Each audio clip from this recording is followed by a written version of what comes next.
Welcome back buddies. तो let's start with our view three topics. तो आज topic है हमारा व्यू थ्री विद एपीआई, जो कि ऑलरेडी हम लोग ने कवर कर चुके हैं। बट इसमें हम लोग क्या करने वाले, इसमें हम लोग एक फ्लो क्रिएट करेंगे। मतलब कि एपीआई हम गेट यूज़ करेंगे, गेट एपीआई। उससे हम कुछ डेटा को मंगवाएंगे और फिर उसके अकॉर्डिंग अपने वर्क करेंगे। अगर मैं तुम्हें एग्जांपल दूँ कि मैं क्या बोलना चाह रहा हूँ, तो देखो, अमेजोन में क्या होता है, जब हम लोग अमेजोन ओपन करते हैं तो हमें कुछ प्रोडक्ट दिखते हैं। ओके, अब वहाँ पे मल्टीपल प्रोडक्ट रहते हैं, मुझे कोई एक पसंद आता है, उसमें से मैं उस पर क्लिक करता हूँ और उसको ओपन करता हूँ, तो मुझे उसके अंदर कंटेंट दिखता है, उसका डेटा दिखता है इसके नेक्स्ट पेज पे।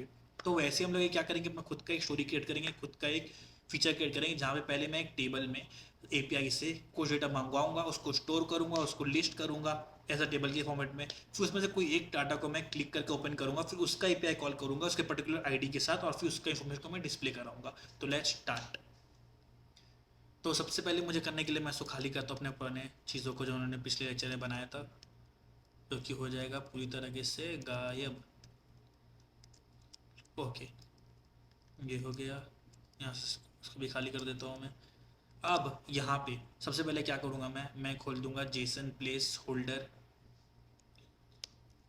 जेसन प्लेस होल्डर, जहाँ पे मुझे फ्री एपीआई मिलेंगे टेस्टिंग के लिए। तो यहाँ से मैं कोई दो पर्टिकुलर एपीआई को उठा लेता हूँ, जैसे कि क्या ले, फ़ोटोज़ और टूल्स ले लेते हैं। फ़ोटोज़ का देख लो तो कैसे एपीआई है, उसके अकॉर्डिंग सोचूंगा। अच्छा, ये यहाँ पे फ़ोटोज़ डिस्प्ले करा रहा है, अच्छा है। तो एक काम करेंगे, हम लोग ये ले लेते हैं फ़ोटोज़ का। ओके, फ़ोटोज़ का ओपन किया था ना मैंने, किसी और को ओपन कर दिया था। हाँ, फ़ोटोज़ का, ठीक है। तो क्या करूँगा, मैं फटाफट आ जाता हूँ और फिर ये लिंक जो है वो मैं कॉपी कर लूँगा। लिंक कॉपी की ज़रूरत है नहीं वैसे देखा जाए तो। फिर मैं तुम लोग को एक शॉर्ट एक्सप्लेनेशन दे देता हूँ। तो क्या करना है मुझे, सबसे पहले मुझे जाना है सर्विसेज फोल्डर में, जो मैंने बनाया था पिछले लेक्चर में एपीआई के लिए। उसके अंदर मैं कांस्टेंट के अंदर जाऊँगा और फिर यहाँ पे अपना एक नया एंड पॉइंट डिफाइन करूँगा।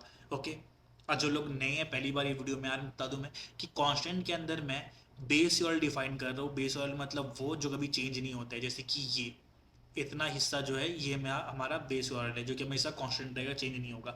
और ये जो है एंड का पार्ट जो हमेशा चेंज होता है, वो है हमारा एंड पॉइंट। तो ये देखो, यहाँ पे मैं एक नया एंड पॉइंट क्रिएट कर दूंगा, इसका नाम रखूंगा मैं फोटोस, PHOTOS। ओके, फोटोस, और यहाँ पे मैं इसको पेस्ट कर देता हूँ फोटोस। तो यहाँ पे मेरा एक और एंड पॉइंट जो है क्रिएट हो चुका है।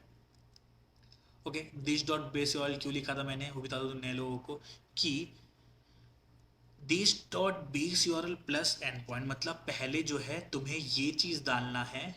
ओके, फिर जब ये चीज़ डाल के हो जाए दिस डॉट बेस यूआरएल, मतलब उसके बाद फिर तुम प्लस, मतलब जो आगे का कंटेंट एंड पॉइंट है वो ऐड करो। ठीक है, अब उसका करता हूँ मैं एपीआई डॉट जे एच मैंने बनाया था पिछले लेक्चर में, उसको ओपन करता हूँ। यहाँ पे मैं डिफाइन कर देता हूँ कि गेट फोटोज़ करके एक नया एपीआई डिफाइन करता हूँ, गेट फोटोज़ करके। सिंपली मैं उसको कॉपी पेस्ट कर देता हूँ, तो लंबा लिखने का टाइम है नहीं मेरे पास। डी, और फिर यहाँ पे कर देता हूँ मैं गेट फोटोज़, गेट फोटोज़। और फिर यहाँ पे क्या आ जाएगा, कमेंट की जगह पे मेरा आ जाएगा फोटोज मैंने बनाया अभी यहाँ पे। ओके, कॉन्स्टेंट डॉट फोटोज़, और मैं उसको सेव कर देता हूँ। अब मैं आता हूँ कहाँ पे, मेरे होम डॉट व्यू पे, इसमें हम लोग काम कर रहे थे। यहाँ पे, यहाँ पे सबसे पहले क्या करूँगा, मैं एक फंक्शन बनाऊँगा जो कि क्या करेगा, जो कि मेरे रिक्वेस्ट को हैंडल करेगा। ओके, मतलब रिक्वेस्ट या फिर कोई गेट जो फंक्शन है उसको हैंडल करेगा। तो एक काम करता हूँ, मैं पहले इंपोर्ट करूँगा सबसे पहले, क्या जो मैंने एपीआई को बनाया हो वो कहाँ पे है, तो करूँगा इंपोर्ट एपीआई। तो उसने खुद ही खुद इंपोर्ट कर दिया सर्विस के अंदर से, सर्विसेज एपीआई। अगर नहीं किया तो मैनुअली भी लिख सकते हो, @/सर्विसेज/ तुम्हारा एपीआई के फाइल का नाम। मैंने एपीआई रखा था इसलिए एपीआई डाल दिया हो यहाँ पे। अब अब अब अब मैं एक फंक्शन बनाऊंगा जो कि क्या करेगा, उसको हैंडल करेगा।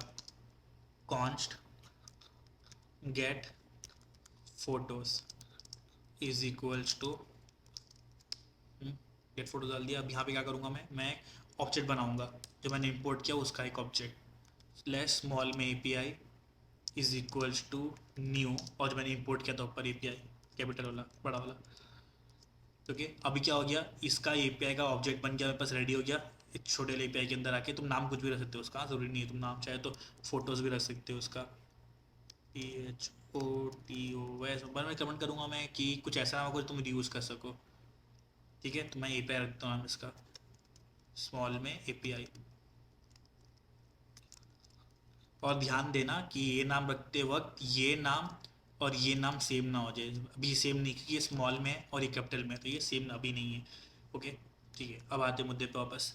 ए पी आई डॉट, मैंने क्या बनाया था अभी, जस्ट गेट फोटोज़ मैंने बनाया था, उसके अंदर उसको मैं कॉल कर दिया यहाँ से। उसके बाद डॉट देन में बोलूँगा मैं कि भाई जो भी रिस्पॉन्स आ रहा है, रिस्पॉन्स उसको मैं एरो फंक्शन में लिख दूंगा। और फिर मैं भी एक वेरिएबल बनाऊंगा जहाँ मैं अपने फ़ोटोज़ को स्टोर करूँगा।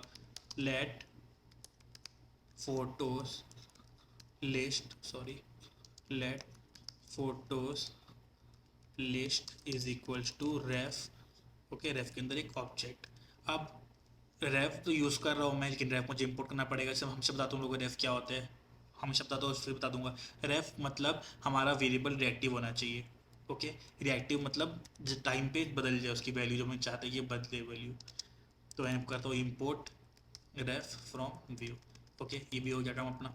अब मैं क्या करूँगा, यहाँ पे आके मैं बोलूँगा कि पहले मैं कंसोल के देखता हूँ कि आ कैसे रहा डेटा। मैं यहाँ पे भी देख सकता हूँ, जो देखा जाए तो सिंपल आ रहा है डेटा, कोई बिना कोई एक्स्ट्रा पैरामीटर्स के। तो मैं काम करता हूँ, यहाँ लिख दूंगा कि भाई जो मैंने बनाया हूँ photos, photo list dot value क्योंकि हम लोग रेफ यूज़ करें तो हम लोग को डॉट वैल्यू करना पड़ेगा। रेफ यूज़ करते हैं हम लोग, तो हम लोग को डॉट वैल्यू से असाइन करना पड़ता है। तो dot value is equals to क्या, रिस्पॉन्स जो मुझे मिल रहा है, रिस्पॉन्स डॉट डेटा।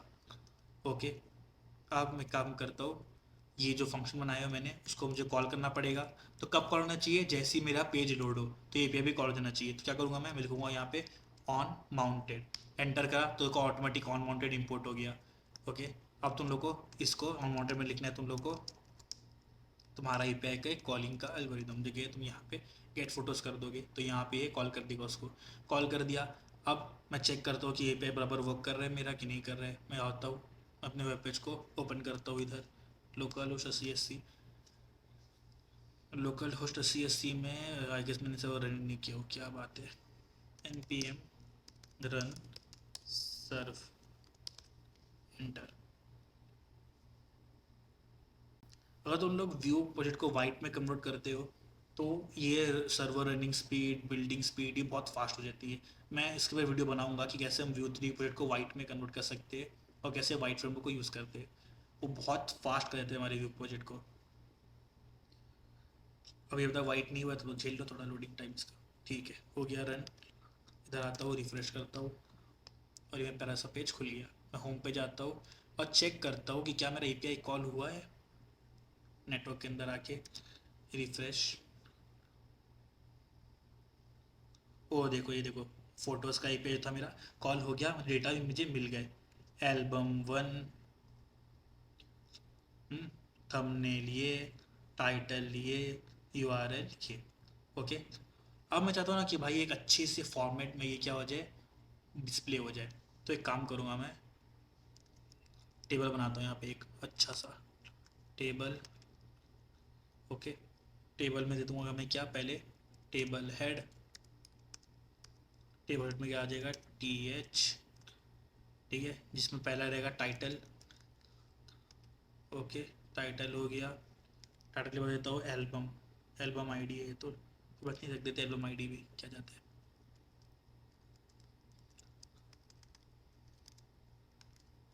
एल्बम। और फिर अपना इमेज दिखा देते हैं अपन लोग, जो अपना इमेज आ रहा है,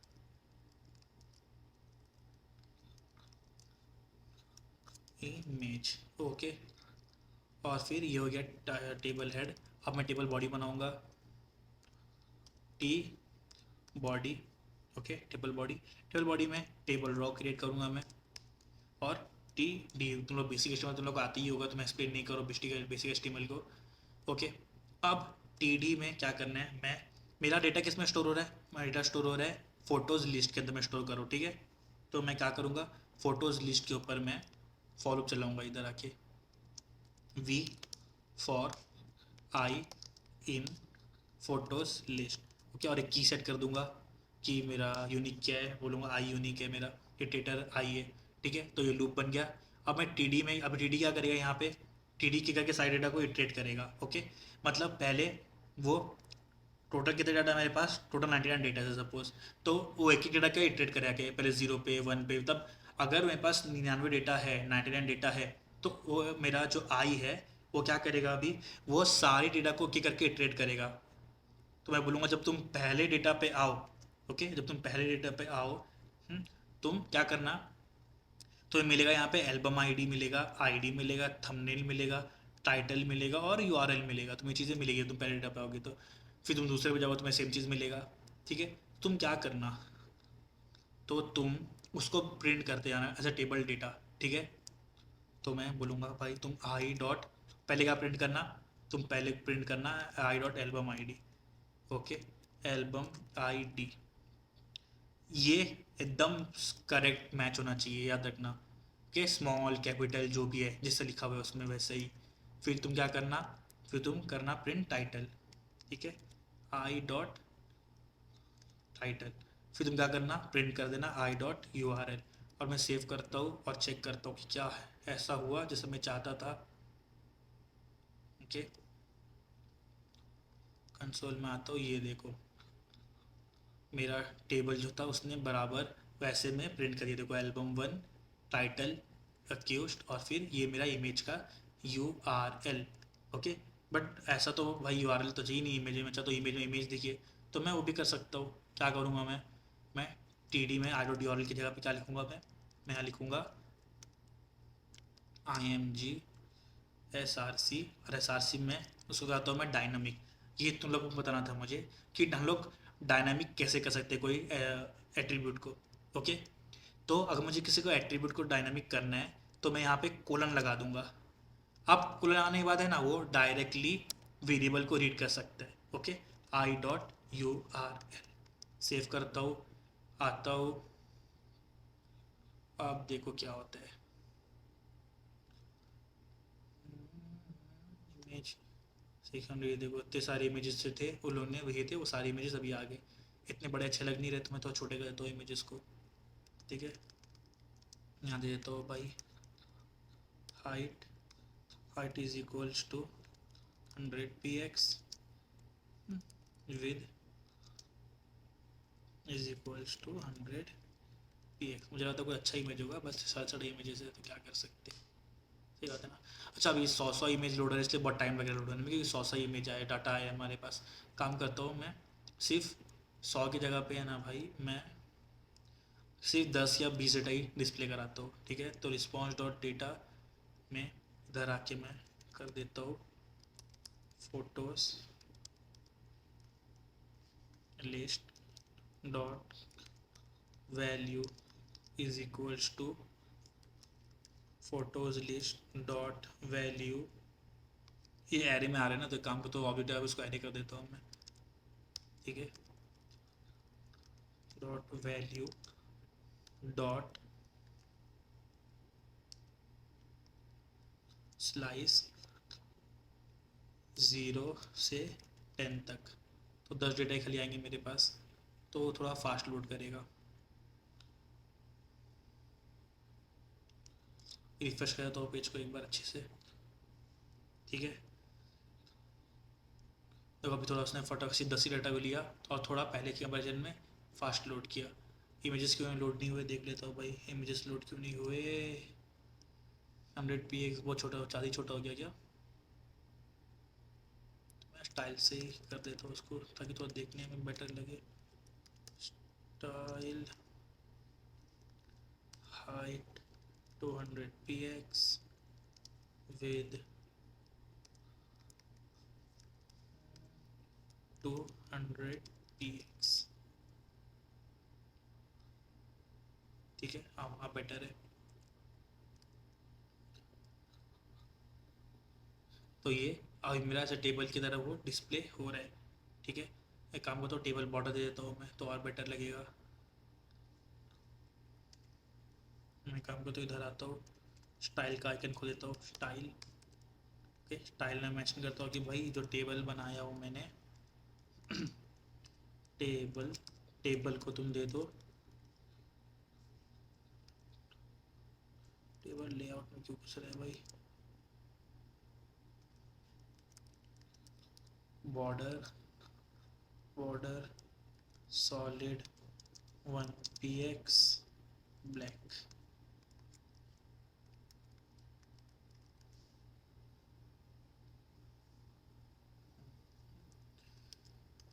फिर टेबल रो को भी देना पड़ेगा ऐसे कर करके। टेबल रो को भी दे देता हूँ। मुझे पता नहीं कोई शॉर्टकट भी हुआ अगर करने का, तो आइडिया नहीं मुझे कि मैं बूटस्ट्रैप यूज़ करता हूँ तो ये नॉर्मल रॉ सीसेस करता नहीं कोई मैं। Border border solid 1px black. Okay अब बेटर लग रहा है टेबल।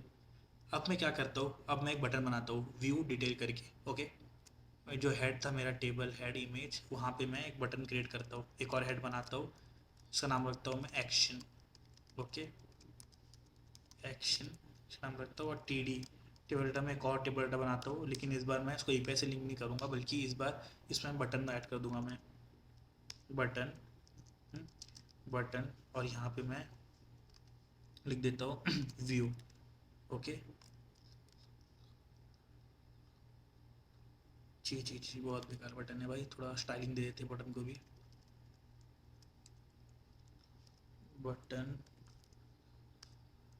बटन को भी मैं चाहे तो बूस्टर यूज़ करता हूँ, लेकिन अभी हम लोग बूस्टर पे आए ही नहीं है, इसलिए मैं रॉसिस लिख रहा हूँ पूरा। देख देता हूँ उसको बैकग्राउंड कलर। बैकग्राउंड कलर क्या दे दूँ, बैकग्राउंड कलर जो अच्छा लगे, थोड़ा रेड दे देता हूँ, थोड़ा लाइट कर दूंगा रेड को।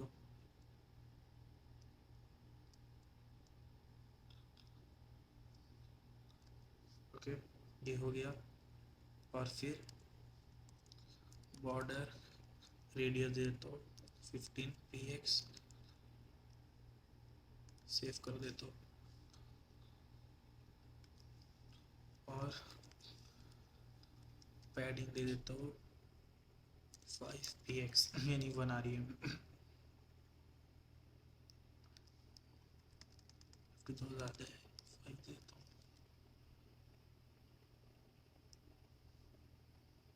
ओके अब थोड़ा बेटर लग रहा है। अब क्या करते हैं हम, मैं चाहता हूँ कि जब भी मैं व्यू पे क्लिक करूँ तो वो पर्टिकुलर एपीआई खुलना चाहिए। मतलब अगर मैं सपोज़ कि मैं अगर पहला वाले पे क्लिक करूँ, ठीक है, जो मेरा पहला वाला एपीआई है, मैं उस पर क्लिक करूँ तो मुझे इसका थंबनेल दिखाना चाहिए। देखो थंबनेल आईडी दिख रहा है, ये थंबनेल। मैं ये डेटा को शो नहीं कर रहा हूँ, ये डेटा को यहाँ पे। ओके, टेबल में शो नहीं कर रहा हूँ, तो मैं चाहता हूँ कि जब इस पर क्लिक करूँ ना तो एक न्यू पेज पे जाए और उसमें क्या हो कि हमें थंबनेल का डेटा भी साथ में दिखे कार्ड के फॉर्म में। तो एक काम करता हूँ मैं फटाफट करता हूँ, एक न्यू पेज बनाता हूँ, view image dot view. Okay, ये हो गया। यहाँ पे टेम्पलेट खोल देता हूँ, टेम्पलेट। ओके, ये भी हो गया। अब स्क्रिप्ट, स्क्रिप्ट में क्या आ जाएगा स्क्रिप्ट में आ जाएगा सेटअप, ये भी हो गया। अब मैं क्या करूँगा, डिव बना दूंगा अच्छा वाला डिव। डिव में मैं सारी इन्फॉर्मेशन को सब पैराग्राफ डिस्प्ले कर दूंगा। ओके, पी और क्या था, पी, 4 थे, ठीक है। अब यहाँ पे क्या होगा कि मैं जो भी कंटेंट को यहाँ से भेजूंगा वो नेक्स्ट पेज पे खुलेगा सेपरेटली।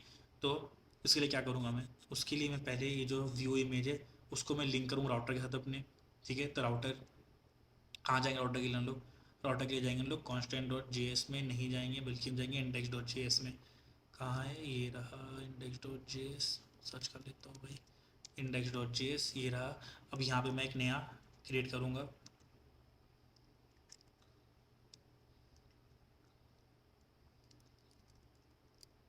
इसका नाम रखूँगा मैं, इसका नाम रखूँगा मैं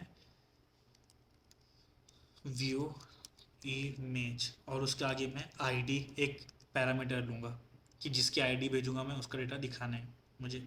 ठीक है, नाम रख देता हूँ उसका मैं व्यू इमेज, व्यू इमेज। और फिर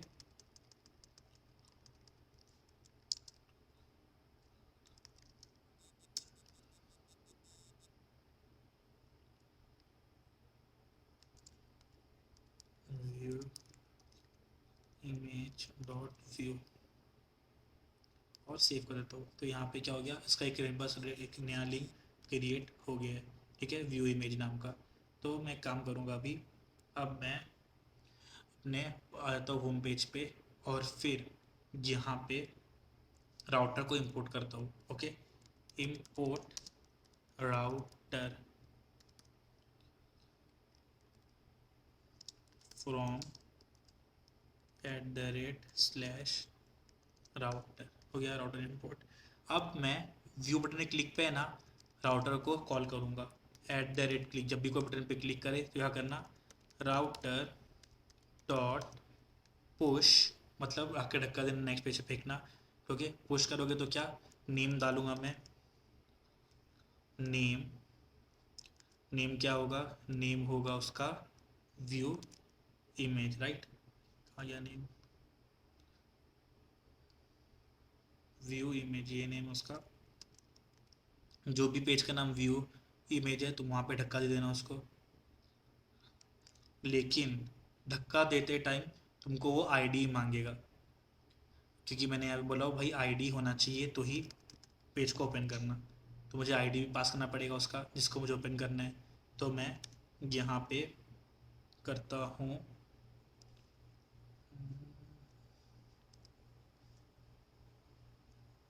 सॉरी,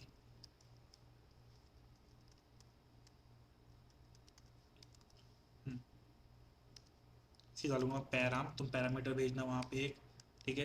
पैरामीटर का नाम क्या है, आईडी है पैरामीटर का नाम, और आईडी में तुम क्या भेजना, I dot I D, I dot I D. कौन सी, ये वाली आईडी 1 2 जो सबकी यूनिक है। ओके, अगर मैं एग्जांपल दूँ तो अगर मैं फ़ोटोज़ के आगे 1 डालूँ, 1 किसका आईडी है, पहले वाले का है, एंटर करूँ तो मुझे वो सिर्फ पहला वाला इन्फॉर्मेशन दिखाएगा, सबके साथ सब नहीं दिखाएगा।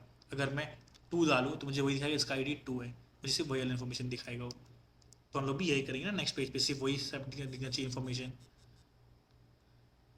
ओके, एक काम करता हूँ अभी मैं तरह के टेस्ट कर लेता हूँ। अरे हाँ, ये फिर से मैंने गलती किया, आईडी, और ये आईडी बिना कोड के लिखो तो बेटर है। अब कहाँ पे एडिट होने वाले, व्यू इमेज पे ना। तो मैं कुछ टाइटल डाल देता हूँ यहाँ पे ताकि समझ में आए तुम लोगों कि हाँ भाई चालू हुआ है, ऐसा ना बोलो कि भाई चला ही नहीं। देख लो भाई वीडियो रिकॉर्ड तो हो रहा है ना, एक बार रिकॉर्डिंग करना ही भूल गया था मैं, ठीक है। व्यू इमेज पेज नाम दे दिया, ठीक है। चेक करता हूँ मैं इसके क्लिक पे, हाँ व्यू इमेज पेज पे वो रिडायरेक्ट कर रहा है मुझे। अब क्या करूँगा मैं, व्यू इमेज पेज पे है ना, मैं इंपोर्ट करूँगा सबसे पहले क्या, पहले तो मुझे सब कुछ जितना भी एपीआई का कॉल था मुझे वापस से यहाँ पे कॉपी पेस्ट कर दूंगा मैं टाइम बचाने के लिए, कि मुझे यहाँ पे एपीआई कॉल करना पड़ेगा ना पर्टिकुलर उसके लिए, ठीक है। तो ये ऑन मॉन से लेके गेट फोटोज़ तक पूरा कॉपी कर लेता हूँ मैं।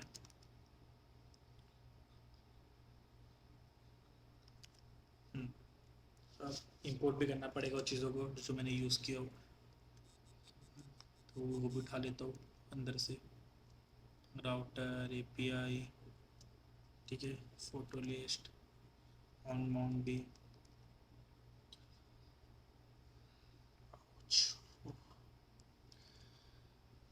अब यहाँ तक हो गया, राउटर का काम इतना नहीं मुझे है यहाँ पे, हटा दो राउटर को।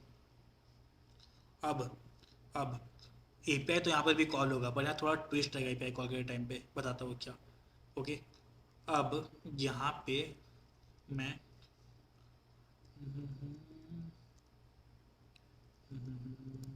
एक और चीज़ इंपोर्ट करूँगा जो कि है इंपोर्ट यूज़ राउट। ओके, यूज़ राउट क्या करता है व्यू जेएस में, अगर तुम लोग को बताओ मैं यूज़ राउट के बारे में। यूज़ राउट बेसिकली जो भी मेरा यहाँ पे आईडी है, अगर मैं दिखाऊँ कि जब मैं यहाँ पे व्यू कर रहा हूँ तो देखो मेरा आईडी 1 जा रहा है कि उसका आईडी 1 था, मगर यहाँ किया तो उसका आईडी 2 जा रहा है क्योंकि उसका आईडी 2 था। ओके, तो एक काम करता हूँ ना, मैं यहाँ पे ना एल्बम आईडी की जगह पर आईडी दिखा देता हूँ ताकि तुम लोग को भी समझ में आए। होम पे ये जो एल्बम आईडी है उसकी जगह मैं आईडी दिखा देता हूँ, ठीक है। सेव करके, आईडी क्या होता है, सबका यूनिक होता है। देखो 1 2 3 4 सब चलते आ रहे हैं, ठीक है। मैं कोई भी ओपन किया तो मुझे यहाँ पे जो आईडी है ना, अगर मुझे वो सेव करना है अपने कोई वेरिएबल में तो मुझे यूज़ करना आता है यूज़ राउट। मैं ऑन माउंट पे ना एपीआई कॉल करने से पहले एक काम करूँगा। ओके, तो मैं ऑन माउंट पे आके यहाँ लिख दूँगा कॉन्स्ट। कॉन्स्ट पे मैं बोलूँगा पैरामीटर, पैरामीटर के अंदर जो आईडी है तुम मुझे वो ला कर दो। ओके, कहाँ से? यूज़ राउट के हेल्प से। यूज़ राउट के हेल्प से। ओके, तो अभी क्या होगा कि एक, अभी मैं एक और वेरिएबल बनाता हूँ जहाँ पे मैं स्टोर कर दूंगा उसको। तो एक काम करता हूँ मैं, फटाफट यहाँ पे आके एक वेरिएबल क्रिएट करता हूँ, लेट करंट आईडी नाम का बनाता हूँ मैं। Current ID is equals to, फिलहाल के लिए इसको रेफ के अंदर मैं ब्लैंक छोड़ देता हूँ, और फिर यहाँ पे आके बोलता हूँ ऑन माउंट पे कि जब भी तुम्हें आईडी मिले तो तुम करंट आईडी के अंदर असाइन कर देना उसको। Current ID dot value is equals to क्या, आईडी, जो कि आईडी मुझे पैराम का आईडी जो मिल रहा है वो। ठीक है, तो अब अगर मैं यहाँ और आईडी देखूँ तो आई गेस मुझे वो आईडी प्रिंटर की दे देगा। यहाँ पे व्यू इमेज फॉर, यहाँ पे मैं डाल देता हूँ करंट आईडी, सेव करता हूँ।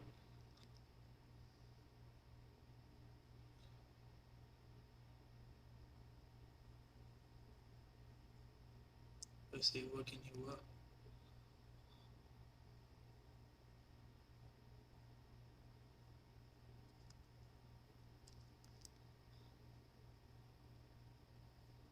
ओके, मैं इसको व्यू करता हूँ यहाँ से। कुछ एरर है यहाँ पे, अनडिफाइंड रीडिंग आईडी। ओके, कहाँ पे, वो भी देख लेता हूँ। व्यू इमेज के 28 लाइन पे, मतलब जहाँ पे मैं असाइन कर रहा हूँ उसको। ओके,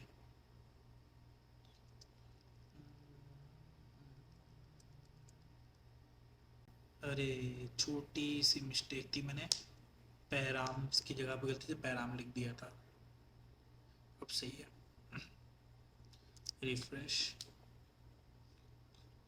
ये देखो, दे दिया मुझे व्यू इमेज पेज फॉर 1। इसका आईडी 1 था, इसलिए अगर मैं यहाँ पे 2 करूँ तो 2 का दे दिया। ओके, अभी देखो मैं यहाँ पे एपीआई भी कॉल कर ही रहा हूँ, मेरा तो एपीआई मुझे पूरा 100 का 100 डेटा के दे रहा है। अच्छा, तो कि मैं जिसका कॉल किया वहाँ से मुझे उसका डेटा मिले एपीआई से। जैसे कि अगर मैं यहाँ पे देखो फोटोज़ में अगर चाहता हूँ 1 दिखे तो यहाँ पे 1 डालता हूँ मैं, तो सिर्फ 1 दिखता है ना मुझे, सिर्फ उसका डेटा दिखता है। तो चाहता हूँ यहाँ पर भी वैसे ही कुछ हो। तो क्या करूँगा मैं अभी मेरे फंक्शन में थोड़ा सा छेड़छाड़ करूँगा। ये देखो यहाँ पे मेरा गेट फोटोज़ है। ओके, गेट फोटोज़ में मैं यहाँ पे करंट आईडी को भेजता हूँ जो कि मुझे स्टोर कर रहा हूँ। ठीक है, तो याद रखना कि भाई तुम्हारा सेव होने से बाद में ये फंक्शन कॉल हो ऑन माउंट के अंदर। ओके, तो यहाँ पे मैं करंट आईडी डॉट वैल्यू भेज देता हूँ अपने फंक्शन के अंदर।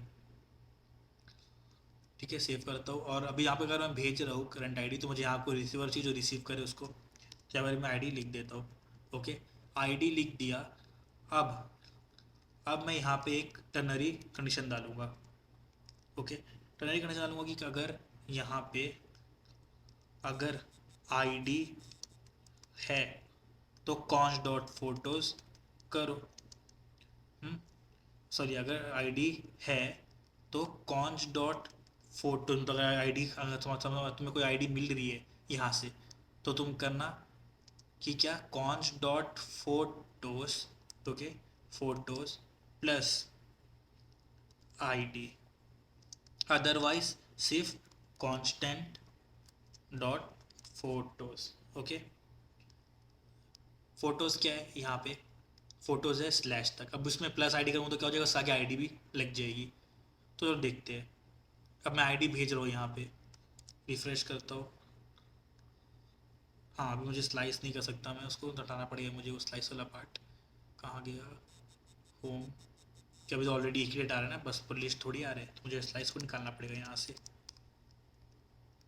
सेव।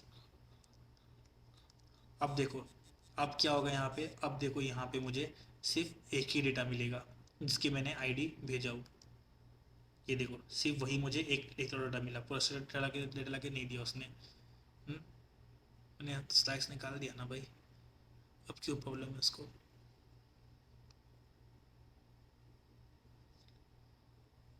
अरे गलत जगह से स्लाइस निकाल दिया बाबा, व्यू इमेज से निकालना है मुझे। सेव, ठीक है।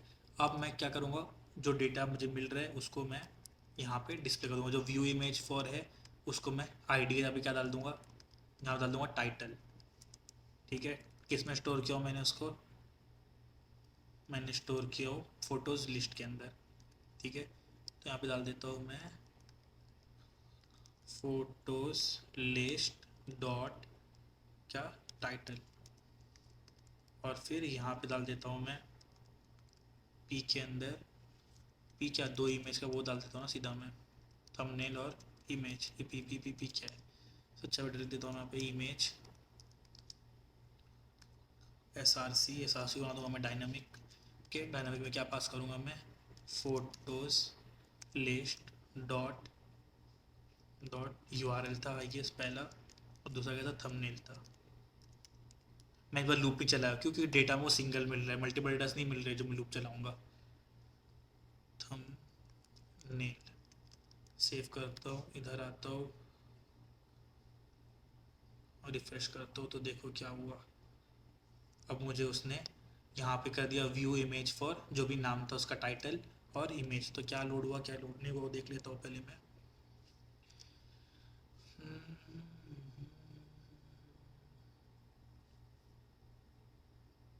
अच्छा थंबनेल यूआरएल है इसलिए थंबनेल लोड नहीं हुआ, कोई बात नहीं।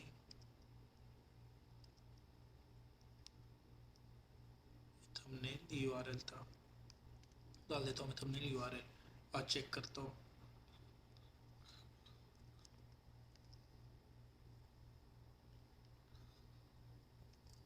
ये देखो थंबनेल भी हो गया और ये यूआरएल भी लोड हो गया इमेज पे अपना। तो अगर मैं कोई भी ओपन करूँ तो वो उसका लोड करेगा। जैसे पहला क्या है, एक्चुअल जो भी नाम है उसका ए से शुरू हो रहा है, और यहाँ से व्यू करूँगा तो वही खुला एक्यूबर्स बिलो, और ये उसका इमेज था और थंबनेल था। तो इस तरह से क्या होता है, हमारा स्टोरी वर्क करता है कि किसी प्रोडक्ट को अगर ओपन करते हैं कोई ई कॉमर्स वेबसाइट पर तो वो इस तरह से काम करता है। ओके, आई होप तुम लोग को वीडियो समझाओ।